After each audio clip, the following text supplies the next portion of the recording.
Halo semuanya, kembali lagi bersama Cerita Febri. Seperti biasa, Cerita Febri akan melanjutkan cerita yang berjudul Kahanan Ranjang Seorang Mafia. Tanpa berlama-lama lagi, langsung saja ke ceritanya. Oh ya, yang belum subscribe, silahkan subscribe dan like-nya ya. Malam itu Ben seperti binatang buas, tanpa ampun dan tanpa belas kasihan, meski Daisy telah berulang kali meminta berhenti. Merasakan bagaimana menyatu dengan Daisy dan mengingat Daisy yang melarikan diri menemui Derek. Membuat amarah Ben tak kunjung reda, ingatan-ingatan itu terus mengganggunya dan membuatnya menjadi rakus, tamak, serta tak ingin melepaskan Daisy. Berulang kali Daisy mengatakan bahwa ia sudah tak sanggup lagi, namun Ben seolah menjadi tuli karena ingin memenuhi dirinya dengan kenikmatan dan menumpahkan semua hasratnya. Ben ingin menaklukkan kerasnya hati Daisy. Ben ingin menjinakkan Daisy, seolah Daisy adalah kuda liar yang menantangnya dan membuatnya bersemangat.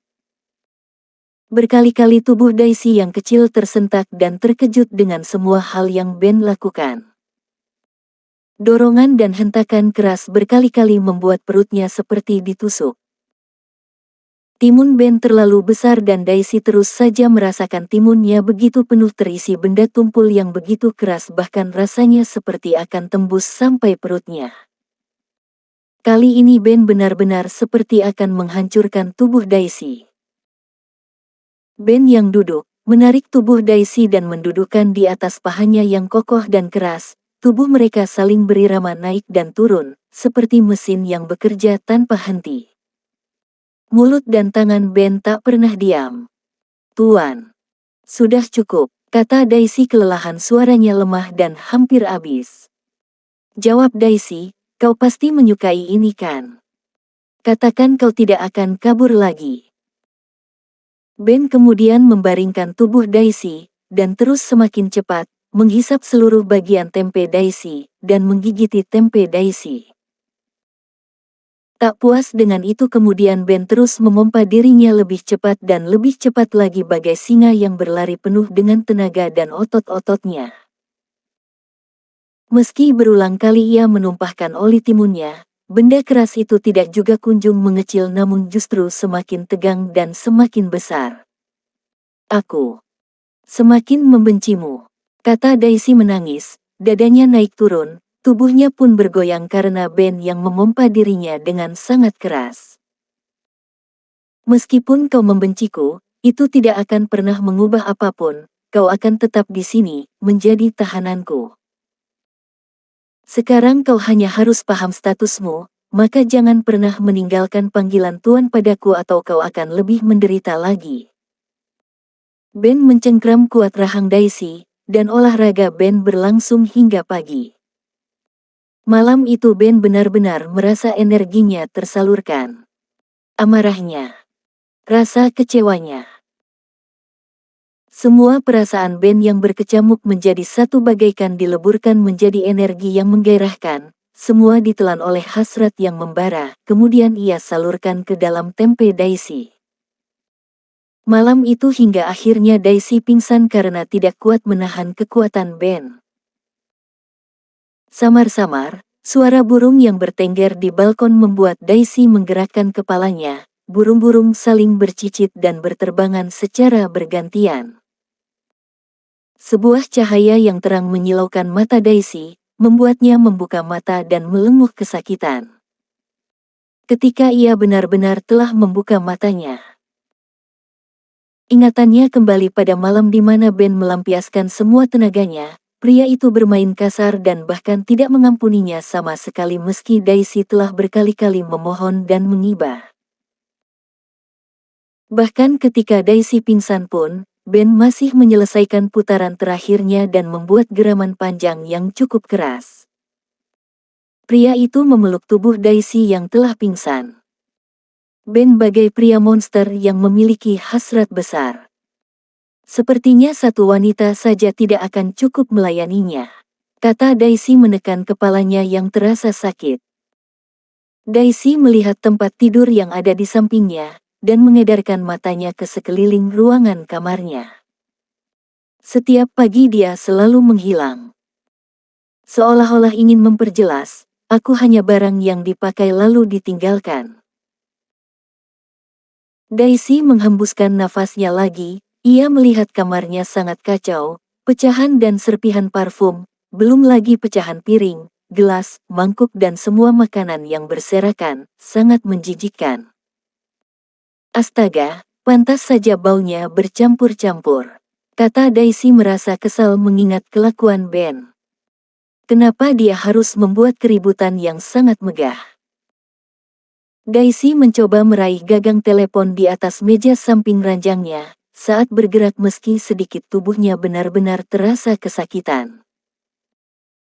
Semua bekas gigitan Ben membuatnya memiliki lebam yang cukup parah, bahkan bekas gigitan itu membentuk bulatan-bulatan di sekujur tubuhnya.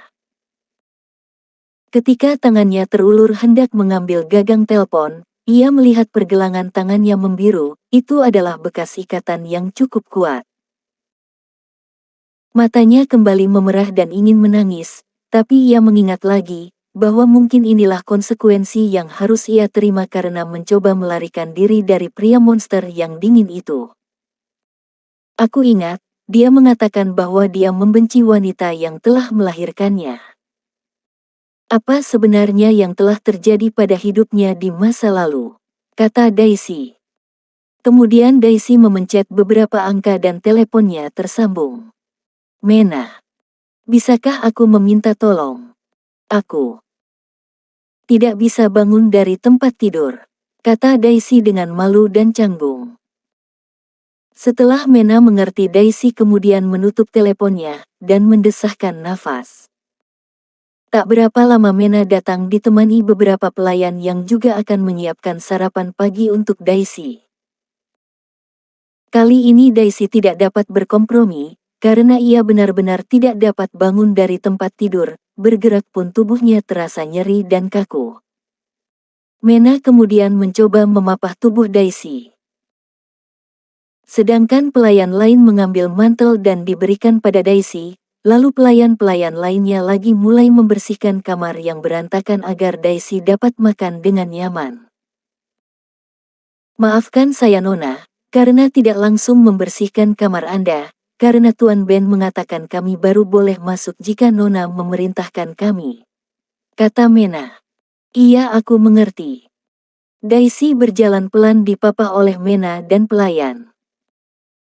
Di dalam kamar mandi para pelayan juga sibuk menyiapkan bak mandi dan segala keperluan Daisy, dari berbagai sabun, parfum, dan wewangian untuk mandi. Perlahan Daisy masuk ke dalam bathtub, dan menghembuskan nafas leganya setelah perjuangannya berjalan terlatih dengan tubuh yang nyeri di sana dan di sini. Kali ini tak butuh waktu lama untuk Daisy mandi, karena dia juga segera ingin kembali untuk berbaring di ranjang yang empuk.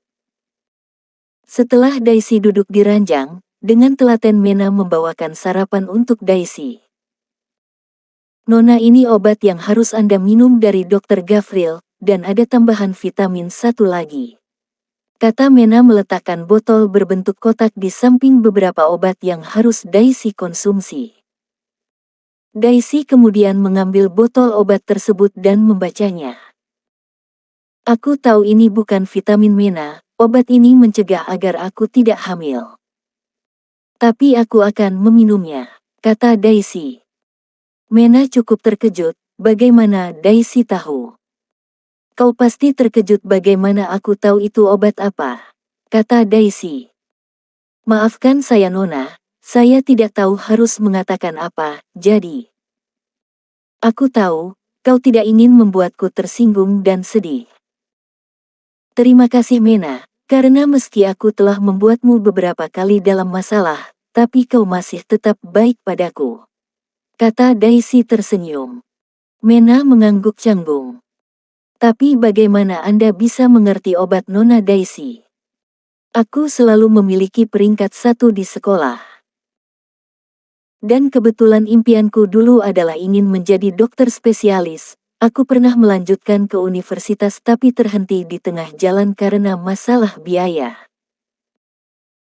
Saat itu walaupun aku bekerja banting tulang siang malam dan seperti hampir mati, tetap saja, aku tidak dapat membayar untuk bisa melanjutkannya. Kata Daisy sembari menyendok makanannya. Nona, saya mohon, jangan pernah mencoba melarikan diri lagi dari Tuan Ben. Kata Mena. Lalu sampai kapan aku akan seperti ini Mena? Dipaksa. Dilukai. Dipakai seperti barang lalu ditinggal. Setiap aku membuka mata karena pingsan. Yang tersisa hanyalah tubuhku yang penuh dengan rasa sakit. Bekas lebam, dan aku seperti sendirian, hanya seperti wanita murahan yang digunakan untuk melepaskan semua keinginan. Dia membuangnya padaku dan aku harus meminum obat pencegah kehamilan.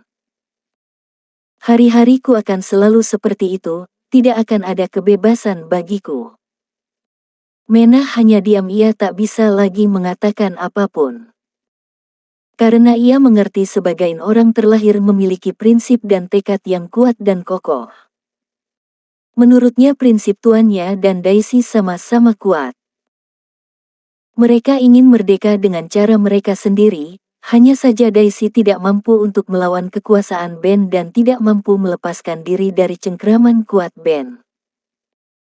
Rantai emas yang melilit leher Daisy, dan juga sangkar emas yang menjadi penjara untuk Daisy. Dengan kata lain adalah Daisy dipenjara di sebuah mansion yang megah dan mewah. Dengan segala kebutuhan yang diinginkan. Namun hati Daisy menolak semua itu.